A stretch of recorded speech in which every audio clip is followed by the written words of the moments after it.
Hello friends, welcome back to your channel study with Bhudev sir. दोस्तों, इससे पहले session में हमने प्राचीन भारत के इतिहास में जो ईसा पूर्व 6वीं शताब्दी में भारत की राजनीतिक स्थिति थी उसके प्रश्नों को समझा था। आज के सेशन में हम करेंगे मौर्य शासन या मौर्य काल। तो इसमें पहला क्वेश्चन है, सिकंदर के हमले के समय उत्तर भारत पर निम्नलिखित राजवंशों में से किस एक का शासन था? ऑप्शन नंबर ए नंद वंश का, ऑप्शन नंबर बी मौर्य वंश का, ऑप्शन सी शुंग वंश का, ऑप्शन डी कर्ण वंश का। तो इसका सही उत्तर होगा ऑप्शन नंबर ए नंद वंश का। तो सिकंदर का जब आक्रमण हुआ था उस समय भारत में नंद वंश का शासन था। नंद वंश का अंतिम शासक धनानंद था, जो सिकंदर का समकालीन था। उसे यूनानी लेखकों ने अग्रमीज कहा था। जेनोफोन उसे बहुत धनाढ्य व्यक्ति बताता है। भद्रसाल उसका सेनापति था। तो भद्रसाल किसका सेनापति था? धनानंद का। सिकंदर के समय किसका शासनकाल था भारत में? नंदवंश का। आगे क्वेश्चन देखते हैं। अगला क्वेश्चन है,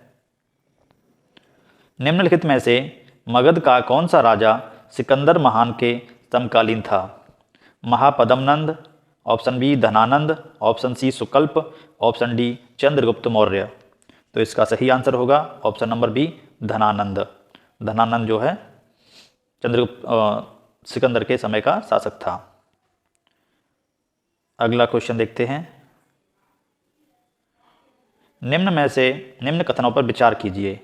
कथन है, लगभग 2 वर्ष के अभियान के पश्चात सिकंदर महान ने 325 ईसा पूर्व में भारत को छोड़ दिया। इसका कारण है वह चंद्रगुप्त मौर्य से पराजित हुआ था। तो चंद्रगुप्त से सिकंदर का कभी सामना नहीं हुआ, इसलिए इसका कारण तो गलत है, कथन ही सही है। तो ऑप्शन नंबर ए तथा आर दोनों सही हैं, आर एक ही सही व्याख्या करता है।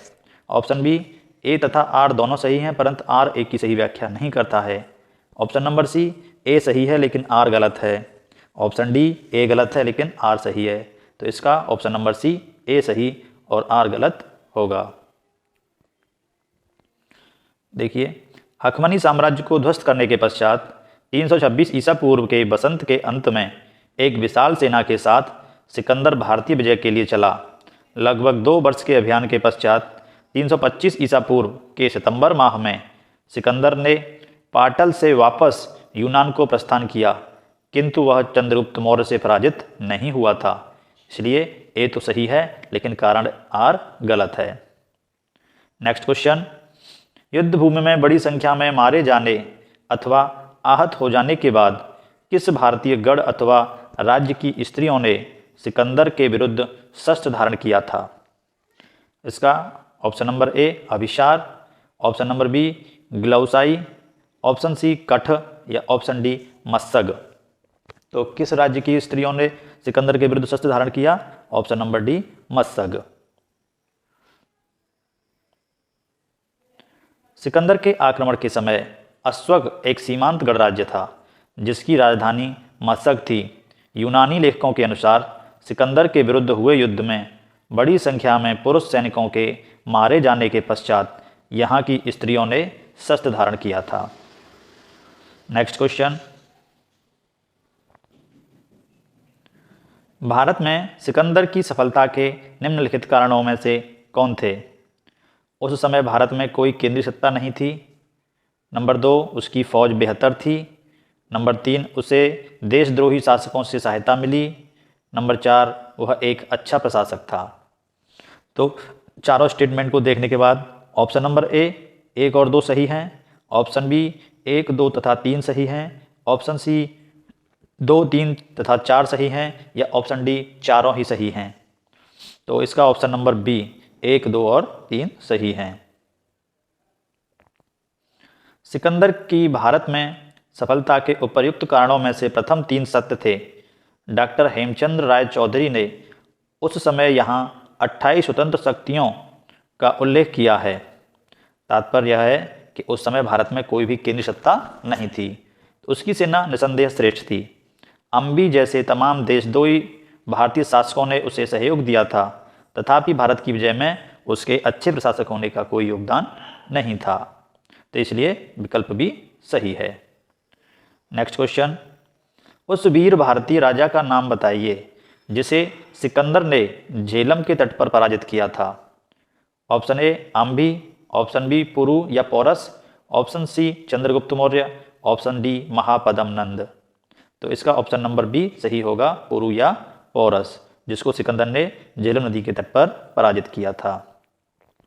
सिकंदर ने झेलम के तट पर पौरस या पुरु को पराजित किया, परंतु उसकी वीरता से प्रभावित होकर सिकंदर ने उसे अपना मित्र बना लिया तथा उसे अपना राज्य और कुछ नए इलाके प्रदान किए थे। नेक्स्ट क्वेश्चन, निम्नलिखित में से कौन सिकंदर के साथ भारत में नहीं आया था। Option A Nearchus, option B Onesicritus, option C Deimachus या ऑप्शन डी अरिस्टोब्यूलस। तो इसका सही ऑप्शन होगा, सही उत्तर होगा ऑप्शन सी डाइमेकस, जो कि बिंदुसार के समय आया था। डाइमेकस सिकंदर के साथ भारत नहीं आया था। स्ट्रैबो के अनुसार सीरिया के राजा एंटियोकस ने डाइमेकस नाम का अपना एक राजदूत बिंदुसार की राज्यसभा में भेजा था। जो बिंदुसार कौन था? वो चंद्रगुप्त मौर्य का पुत्र था। तो काफ़ी समय बाद डाइमेकस भारत आया था। नेक्स्ट क्वेश्चन है, प्रथम भारतीय साम्राज्य स्थापित किसने किया था या किसके द्वारा किया गया था। ऑप्शन ए कनिष्क के द्वारा, ऑप्शन बी हर्ष के द्वारा, ऑप्शन सी चंद्रगुप्त मौर्य के द्वारा या ऑप्शन नंबर डी समुद्रगुप्त के द्वारा। तो पहला भारतीय साम्राज्य किसके द्वारा स्थापित किया गया? Option number C Chandragupta Maurya के द्वारा। चंद्रगुप्त मौर्य की गणना भारत के महान शासकों में होती है। वह भारत का प्रथम ऐतिहासिक सम्राट था।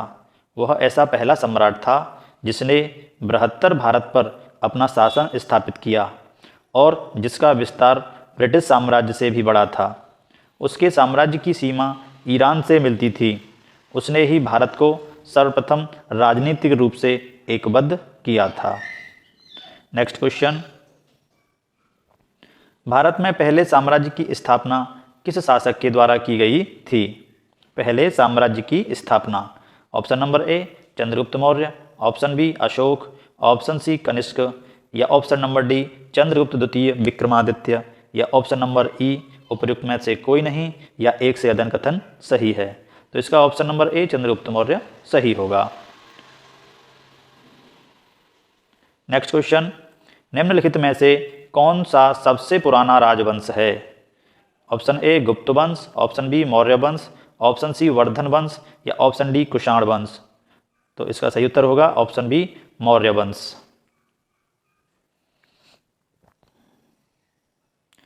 देखते हैं, उपर्युक्त दिए गए विकल्पों में मौर्य राजवंश सबसे प्राचीन है।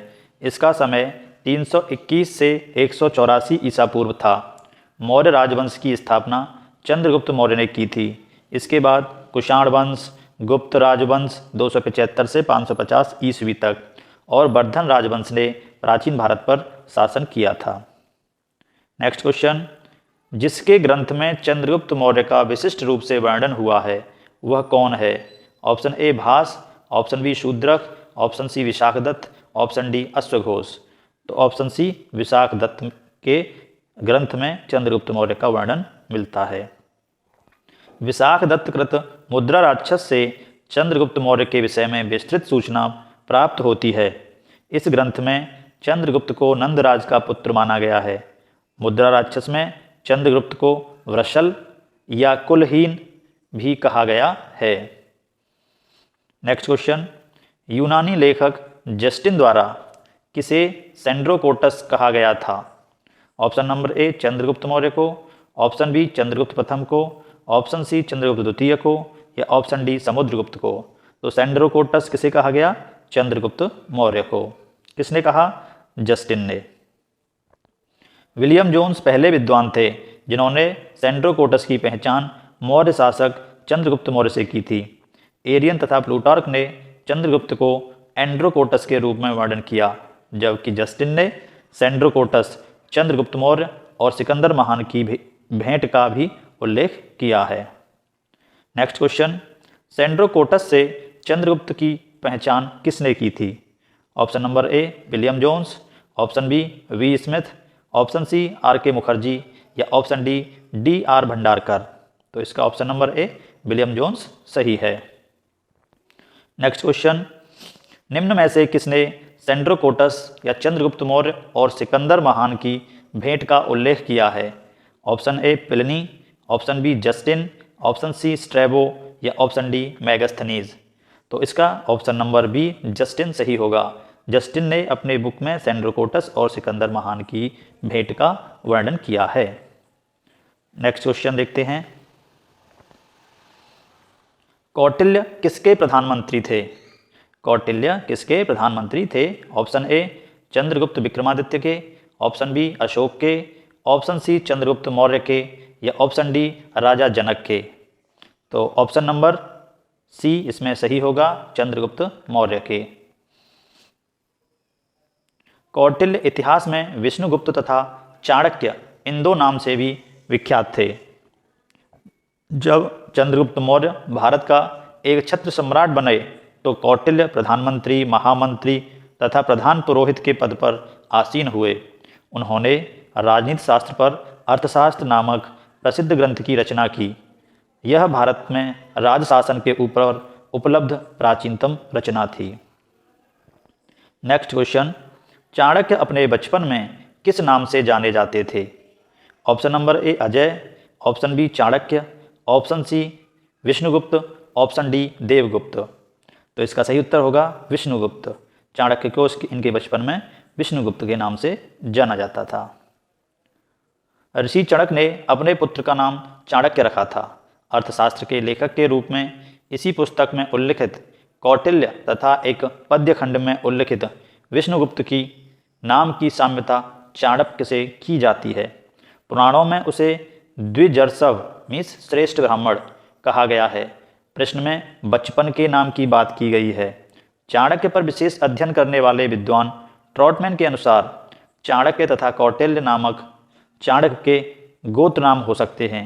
इसी प्रकार अनेक विद्वानों ने यह निष्कर्ष निर्गत किया है कि चाणक्य तथा विष्णुगुप्त एवं कौटिल्य अलग अलग व्यक्ति हैं। हालांकि आयोग ने इस प्रश्न का उत्तर विष्णुगुप्त अपनी वेबसाइट पर दिखाया था, इसलिए विष्णुगुप्त इसका सही उत्तर होगा, option number C. Next question, Chanakya का अन्य नाम क्या था? Option number A Bhatt Swami, option B Vishnugupta, option C Rajashekhar या ऑप्शन डी विशाखदत्त। तो चाणक्य का अन्य नाम था विष्णुगुप्त, ऑप्शन नंबर बी सही होगा। नेक्स्ट क्वेश्चन, कौटिल्य की पुस्तक अर्थशास्त्र किस विषय पर आधारित है? ऑप्शन नंबर ए आर्थिक संबंध, ऑप्शन बी शासन कला के सिद्धांत और अभ्यास, ऑप्शन नंबर सी विदेश नीति, ऑप्शन डी धन संचय या ऑप्शन ई उपर्युक्त में से कोई नहीं या एक से ज़्यादा अधिक विकल्प सही हैं। तो अर्थशास्त्र शासन कला के सिद्धांत पर भी आधारित है और किसी राज्य की विदेश नीति पर भी आधारित है। तो दो ऑप्शन सही हैं, तो इसका मतलब ऑप्शन नंबर ई सही होगा, एक से अधिक विकल्प सही हैं। तो इसका एक्सप्लेन देखते हैं। कौटिल्य द्वारा रचित अर्थशास्त्र शासन के सिद्धांतों और अभ्यास की पुस्तक है। इसमें राज्य के लिए मंडल सिद्धांत हैं जो विदेश नीति की व्याख्या करता है। इसके अलावा इसमें सप्तांग सिद्धांत जिसमें राजा, आमात्य, जनपद, दुर्ग, कोष, दंड और मित्र की सर्वप्रथम व्याख्या मिलती है। अर्थशास्त्र में तत्कालीन प्रशासन एवं कृषि, शिल्प एवं व्यापार व्यवस्था की भी विस्तृत जानकारी प्राप्त होती है। तो अर्थशास्त्र न केवल राज्य के शासन का बल्कि विदेश नीति का और अर्थशास्त्र का शासन भी माना जाता है। नेक्स्ट, कौटिल्य का अर्थशास्त्र क्या है? Option number A Chandragupta Maurya के संबंध में एक नाटक, ऑप्शन नंबर बी आत्मकथा, चंद्रगुप्त मौर्य का इतिहास या ऑप्शन नंबर डी शासन के सिद्धांतों की पुस्तक। तो कौटिल्य का अर्थशास्त्र क्या है? ऑप्शन नंबर डी शासन के सिद्धांतों की एक पुस्तक है। नेक्स्ट क्वेश्चन देखते हैं। निम्नलिखित में से राज्य के सप्तांग सिद्धांत के अनुसार राज्य का 7वां अंग कौन सा था? जो कौटिल्य ने अपने अर्थशास्त्र में सप्तांग सिद्धांत का वर्णन किया है उसके अनुसार राज्य का 7वां अंग कौन सा होगा? ऑप्शन नंबर ए जनपद, ऑप्शन बी दुर्ग, ऑप्शन सी मित्र, ऑप्शन डी कोश। तो इसका सही उत्तर होगा ऑप्शन सी मित्र। 7वां अंग है मित्र। सुहृदय या मित्र राज्य के सप्तांग सिद्धांत के अनुसार राज्य का 7वां अंग है।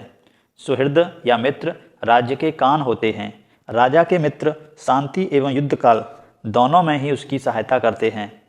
इस संबंध में कौटिल्य सहज तथा कृत्रिम मित्र में भेद करते हैं, यानी एक अच्छे मित्र में और एक कृत्रिम मित्र में अंतर बताते हैं। सहज मित्र कृत्रिम मित्र से अधिक श्रेष्ठ होता है। जिस राजा के मित्र लोभी, कामी तथा कायर होते हैं उसका विनाश अवश्यंभावी होता है। नेक्स्ट, कौटिल्य के अर्थशास्त्र में किस पहलू पर प्रकाश डाला गया है? ऑप्शन नंबर ए आर्थिक जीवन, ऑप्शन बी राजनीतिक जीवन, ऑप्शन सी धार्मिक जीवन या ऑप्शन डी सामाजिक जीवन। तो किस पहलू पर प्रकाश डाला गया है? ऑप्शन नंबर बी राजनीतिक जीवन पर। नेक्स्ट क्वेश्चन, इसका एक्सप्लेन देखते हैं पहले। कौटिल्य के अर्थशास्त्र द्वारा चंद्रगुप्त के शासनकाल की बहुत सी बातों का ज्ञान प्राप्त होता है। यह वस्तुतः ऐतिहासिक ग्रंथ नहीं अपितु राजनीति शास्त्र का एक अद्वितीय ग्रंथ है। इसमें मुख्यतः राजनीतिक नीतियों पर प्रकाश डाला गया है। नेक्स्ट क्वेश्चन देखते हैं।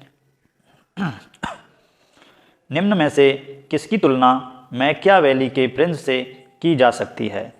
ऑप्शन नंबर ए कालिदास का मालविकाग्निमित्रम, ऑप्शन बी कौटिल्य का अर्थशास्त्र, ऑप्शन सी वात्स्यायन का कामसूत्र या ऑप्शन नंबर डी तिरुवल्लुवर का तिरुकुरल। तो इसका ऑप्शन नंबर बी कौटिल्य का अर्थशास्त्र सही होगा। अर्थशास्त्र राजनीतिक शास्त्र का एक अद्वितीय ग्रंथ है। इसकी तुलना मैकियावेली के प्रिंस से की जाती है। नेक्स्ट क्वेश्चन, किसके शासनकाल में डीमेकस या डाइमेकस भारत में आया था? Option number A Chandragupta Maurya, option number B Bindusara, option C Ashoka या ऑप्शन नंबर डी कनिष्क। तो डाइमेकस भारत आया बिंदुसार के समय में, ऑप्शन नंबर बी सही होगा। इसका एक्सप्लेन देखते हैं। स्ट्रैबो के अनुसार सीरिया के राजा एंटियोकस ने डीमेकस या डाइमेकस नामक अपना एक राजदूत बिंदुसार की राजसभा में भेजा था। यह मेगास्थनीज के स्थान पर आया था। मेगास्थनीज किसके शासनकाल में था? चंद्रगुप्त मौर्य के, और Deimachus Bindusara. Next question, Bindusara के शासनकाल में अशोक ने अवंती महाजनपद जीतकर मौर्य साम्राज्य में मिला लिया था। इसका उल्लेख किस ग्रंथ में मिलता है? ऑप्शन नंबर ए बुद्ध घोष की समंत पासादिका, कौटिल्य का अर्थशास्त्र में, ऑप्शन नंबर सी पाणिनि की अष्टाध्यायी या ऑप्शन नंबर डी पंतजलि के महावास्य में। तो इसका ऑप्शन नंबर ए बुद्ध घोष की समंत पासादिका में इसका वर्णन मिलता है कि अशोक ने अवंती को जीतकर मौर्य साम्राज्य में मिला लिया था। बिंदुसार के शासनकाल में अशोक ने अवंती महाजनपद जीतकर मौर्य साम्राज्य में मिला लिया था। इसका उल्लेख बुद्ध घोष की समंत पासादिका नामक ग्रंथ में मिलता है। दिव्यावदान से ज्ञात होता है कि बिंदुसार के शासनकाल में अशोक अवंती या उज्जैनी का उपराजा था। बुद्ध काल में अवंती महाजनपद भारत के 16 महाजनपदों में से एक था। यह महाजनपद मालवा क्षेत्र में अवस्थित था। इसके दो भाग थे, उत्तरी अवंती जिसकी राजधानी उज्जैनी थी और दक्षिणी अवंती जिसकी राजधानी महिष्मती थी। नेक्स्ट क्वेश्चन, पाटलिपुत्र में स्थित चंद्रगुप्त का महल मुख्यतः किसका बना था? ऑप्शन नंबर ए ईंटों का, ऑप्शन बी पत्थर का, ऑप्शन सी लकड़ी का या ऑप्शन डी मिट्टी का। तो चंद्रगुप्त का महल बना था ऑप्शन नंबर सी लकड़ी का। आगे देखते हैं। बिहार में पटना या पाटलिपुत्र के समीप बुलंदी बाग एवं कुम्भहार में की गई खुदाई से मौर्य काल के लकड़ी के विशाल भवनों के अवशेष प्रकाश में आए हैं। उन्हें प्रकाश में लाने का श्रेय स्पूनर महोदय को है। बुलंदी बाग से नगर के परकोटे के अवशेष तथा कुम्भहार से राजा प्रसाद के अवशेष प्राप्त हुए हैं। नेक्स्ट क्वेश्चन, किस प्राचीन नगर के अवशेष कुम्भहार स्थल से प्राप्त हुए हैं। कुम्भहार से किसके मिले हैं अवशेष? ऑप्शन नंबर ए वैशाली के, option B Pataliputra, option C Kapilavastu या ऑप्शन डी श्रावस्ती। तो इसका ऑप्शन नंबर बी सही होगा, पाटलिपुत्र के अवशेष।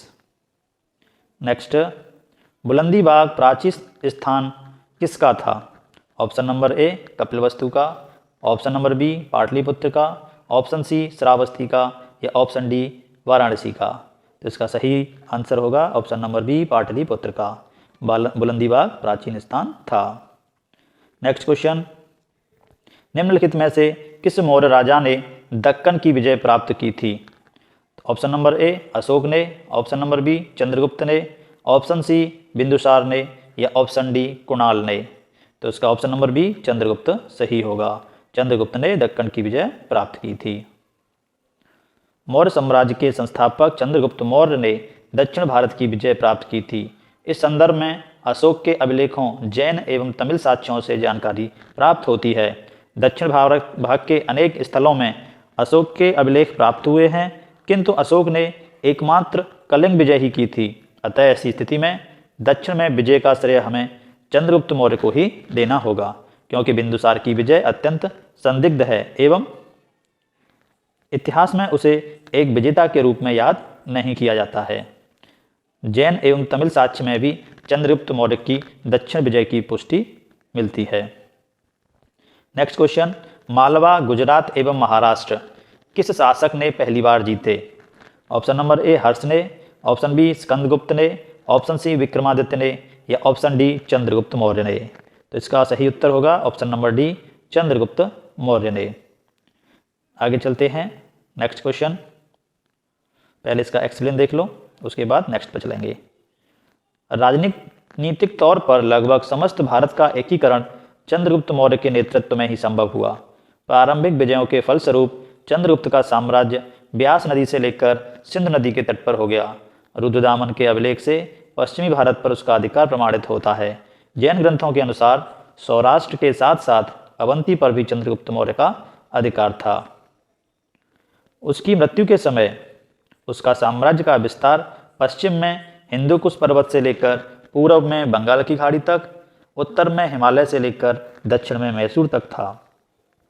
नेक्स्ट क्वेश्चन, वह अभिलेख जिससे यह प्रमाणित होता है कि चंद्रगुप्त का प्रभाव पश्चिमी भारत पर था, वो कौन सा है?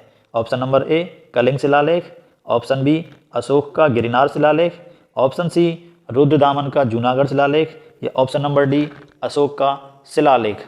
तो इसमें ऑप्शन नंबर सी सही होगा, रुद्रदामन का जूनागढ़ शिलालेख। इसका एक्सप्लेन देखते हैं। 150 ईस्वी के रुद्रदामन के जूनागढ़ शिलालेख में आनर्त और सौराष्ट्र, जो कि गुजरात में है, प्रदेश में चंद्रगुप्त मौर्य के प्रांतीय राज्यपाल पुष्यगुप्त द्वारा सिंचाई के बांध के निर्माण का उल्लेख मिलता है, जिससे यह सिद्ध होता है कि पश्चिमी भारत का यह भाग मौर्य साम्राज्य में शामिल था। नेक्स्ट क्वेश्चन, गुजरात चंद्रगुप्त मौर्य के साम्राज्य में सम्मिलित था, यह किसके द्वारा प्रमाणित होता है? ऑप्शन नंबर ए ग्रीक विवरणों से, ऑप्शन बी रुद्रदामन के जूनागढ़ शिलालेख से, ऑप्शन नंबर सी जैन परंपरा से या ऑप्शन नंबर डी अशोक के द्वितीय स्तंभलेख से। तो इसका सही होगा जूनागढ़ शिलालेख के अभिलेख से। जो रुद्रदामन के जूनागढ़ शिलालेख था उसमें वर्णन था कि चंद्रगुप्त मौर्य का साम्राज्य गुजरात तक था। नेक्स्ट क्वेश्चन, सेल्यूकस, जिसको अलेक्जेंडर द्वारा सिंध एवं अफगानिस्तान का प्रशासक नियुक्त किया गया था, उसको किस भारतीय राजा ने हराया था? ऑप्शन नंबर ए समुद्रगुप्त ने, ऑप्शन बी अशोक ने, ऑप्शन सी बिंदुसार या ऑप्शन डी चंद्रगुप्त ने। तो सही उत्तर होगा option number D Chandragupta Maurya ने। इसका एक्सप्लेन देखते हैं। मौर्य वंश के संस्थापक चंद्रगुप्त मौर्य ने सिकंदर के साम्राज्य के पूर्वी भाग के शासक सेल्यूकस की आक्रमणकारी सेना को 305 ईस्वी पूर्व में परास्त किया था। नेक्स्ट क्वेश्चन, चंद्रगुप्त मौर्य ने सेल्यूकस की सेना को किस वर्ष में पराजित किया?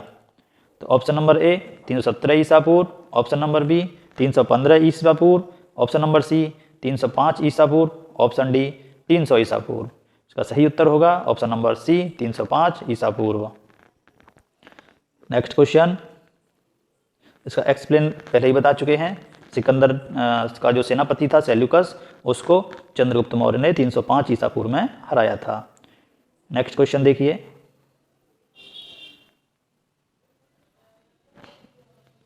दिया गया मानचित्र किसके शासनकाल से संबंधित है? इसमें ऑप्शन देखते हैं। कनिष्क से उसकी मृत्यु के समय, ऑप्शन नंबर बी समुद्रगुप्त से उसके दक्षिण भारत के अभियान के उपरांत, ऑप्शन नंबर सी अशोक के समय से उसके शासनकाल के अंतिम समय में, ऑप्शन नंबर डी हर्ष के राज्यारोहण के अवसर पर थानेश्वर के साम्राज्य से। तो इसका ऑप्शन नंबर सी अशोक के शासनकाल के अंतिम समय का चित्र है, मानचित्र। देखिए, उक्त मानचित्र अशोक के साम्राज्य को दर्शाता है। अशोक के शिलालेखों तथा स्तंभ लेखों से अशोक के साम्राज्य की सही जानकारी प्राप्त होती है। असम और सुदूर दक्षिण को छोड़कर संपूर्ण भारतवर्ष अशोक के साम्राज्य के अंतर्गत था। नेक्स्ट क्वेश्चन, किसने सहिष्णुता, उदारता और करुणा के त्रिविध आधार पर राजधर्म की स्थापना की?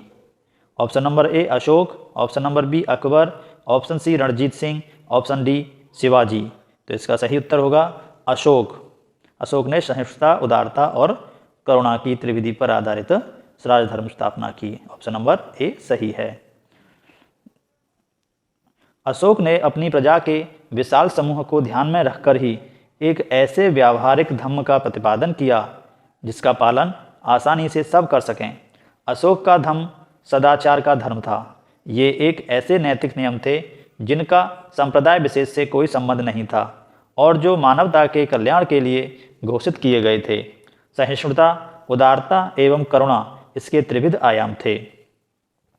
नेक्स्ट क्वेश्चन, निम्न में से कौन सा क्षेत्र अशोक के साम्राज्य में सम्मिलित नहीं था? Option number A Afghanistan, option B Bihar, option C Sri Lanka, option D Kalinga. तो इसका ऑप्शन नंबर सी सही होगा, श्रीलंका अशोक के साम्राज्य में शामिल नहीं था। श्रीलंका अशोक के साम्राज्य में स्थित नहीं था। अशोक के द्वितीय शिलालेख में स्पष्ट होता है कि भारत में अशोक का अधिकार चोल, पांड्य, सात्यपुत्र, केरलपुत्र एवं ताम्रपड़ी, जिसको श्रीलंका में है, को छोड़कर सर्वत्र था, क्योंकि इन राज्यों को प्रत्यंत या सीमावर्ती राज्य कहा गया है। नेक्स्ट क्वेश्चन, अशोक के निम्नलिखित अभिलेखों में से किसमें दक्षिण भारतीय राज्यों का उल्लेख हुआ है?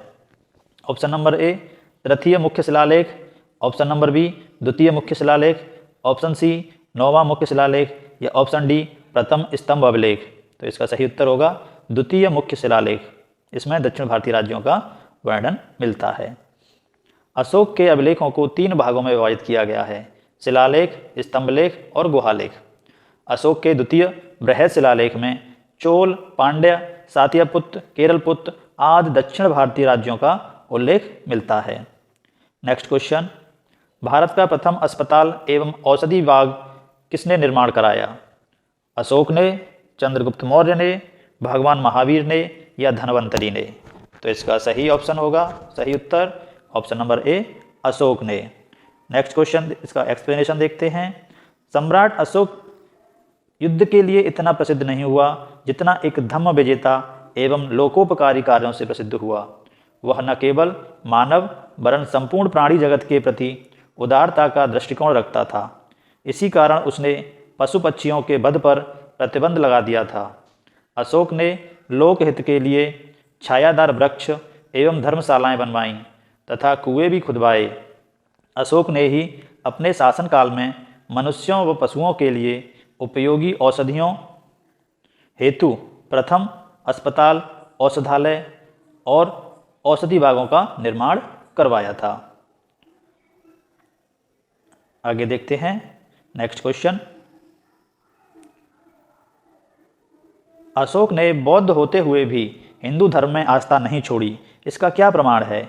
ऑप्शन नंबर ए उसकी तीर्थ यात्रा, ऑप्शन नंबर बी उसका मोक्ष में विश्वास, ऑप्शन नंबर सी उसका देवानाम प्रिय की उपाधि या ऑप्शन नंबर डी पशु चिकित्सालय खोले गए। तो इसका ऑप्शन नंबर सी, देवानाम प्रिय की उपाधि। इसका एक्सप्लेन देखते हैं। अशोक ने 272 ईसा पूर्व के लगभग मगध के राज सिंहासन पर बैठा तथा 269 ईसा पूर्व के लगभग उसका राज्याभिषेक हुआ। उसके अभिलेखों में सर्वत्र उसे देवानाम प्रिय या देवानाम प्रियदर्शी कहा गया है, जिसका अर्थ है देवताओं का प्रिय या दिखने में सुंदर। इससे उसकी हिंदू धर्म में आस्था के संकेत मिलते हैं। नेक्स्ट क्वेश्चन देखते हैं। निम्नलिखित में से किस स्रोत में अशोक के राज्यकाल में तृतीय बौद्ध समिति होने का उल्लेख मिलता है? ऑप्शन नंबर कथन नंबर 1 अशोक के अभिलेख में, नंबर 2 दीपवंश में, नंबर 3 महावंश में, नंबर 4 दिव्यावदान में। तो ऑप्शन नंबर ए 1 और 2, ऑप्शन नंबर बी 2 और 3, ऑप्शन सी 3 और 4 या ऑप्शन डी 1 और 4। तो अशोक के राज्यकाल में तृतीय बौद्ध समिति का उल्लेख मिलता है दीपवंश और महावंश, यानी ऑप्शन नंबर बी 2 और 3 सही हैं। सिंहली अनुश्रुतियों दीपवंश और महावंश के अनुसार अशोक के राज्यकाल में पाटलिपुत्र में बौद्ध धर्म की तृतीय संगीति हुई। इसकी अध्यक्षता मोगलीपुत्र तिस्स नामक प्रसिद्ध बौद्ध भिक्षु ने की थी। Next question. अशोक के शासनकाल में बौद्ध सभा किस नगर में आयोजित की गई थी? तो बौद्ध सभा आयोजित की गई ऑप्शन नंबर ए मगध में, ऑप्शन नंबर बी पाटलिपुत्र में, ऑप्शन सी समस्तीपुर में या ऑप्शन डी राजगृह में। ऑप्शन नंबर बी इसका पाटलिपुत्र सही होगा। अशोक के शासनकाल में कहाँ हुई तीसरी बौद्ध संगीति? पाटलिपुत्र में। Next question. निम्नलिखित मौर्य शासक बौद्ध धर्म के अनुयायी थे। तो कौन कौन से थे बौद्ध धर्म के अनुयायी? Chandragupta, number 2 Ashoka, number 3 Bindusara, number 4 Dasharatha. Option number A 1 और 2, ऑप्शन नंबर बी 2 और 3, ऑप्शन सी 3 और 4 या ऑप्शन डी 2 और 4। तो बौद्ध धर्म के अनुयायी थे अशोक और उसका पौत्र दशरथ। ऑप्शन नंबर डी 2 और 4 सही होगा। इसका एक्सप्लेन देखते हैं। मौर्य शासकों में अशोक और उसका पौत्र दशरथ बौद्ध धर्म के अनुयायी थे। दशरथ भी अशोक की तरह देवानाम प्रिय की उपाधि धारण करता था। Next question. रज्जुक कौन थे? ऑप्शन नंबर ए चोल राज्य में व्यापारी थे, मौर्य शासन में अधिकारी होते थे, गुप्त साम्राज्य में सामंत वर्ग या शक सेना में अधिकारी। तो रज्जुक थे मौर्य साम्राज्य में अधिकारी। ऑप्शन नंबर बी सही है। इसका एक्सप्लेन देखते हैं। अशोक के अभिलेखों में रज्जुक नामक अधिकारी का उल्लेख मिलता है। अपने चौथे स्तंभ लेख में अशोक रज्जुकों में पूर्ण विश्वास प्रकट करते हुए कहता है, जिस प्रकार माता पिता योग्य धात्री के हाथों में बच्चे को सौंपकर आश्वस्त हो जाते हैं, उसी प्रकार मैंने ग्रामीण जनता के सुख के लिए रज्जुकों की नियुक्ति की है। रज्जुकों की स्थिति आधुनिक जिलाधिकारी जैसी थी, जिसे राजस्व तथा न्याय दोनों क्षेत्र में अधिकार प्राप्त थे। Next question. सार्थवाह किसे कहा जाता था? ऑप्शन नंबर ए दलालों को, ऑप्शन नंबर बी व्यापारियों के काफिलों को, ऑप्शन सी महाजनों को या ऑप्शन डी तीर्थयात्रियों को। तो सार्थवाह कहते थे व्यापारियों के काफिले को। ऑप्शन नंबर बी सही है। मौर्य काल में व्यापारिक काफिलों या कारवां को सार्थवाह की संज्ञा दी गई थी। इसका उल्लेख कौटिल्यकृत अर्थशास्त्र से भी प्राप्त होता है। Next question.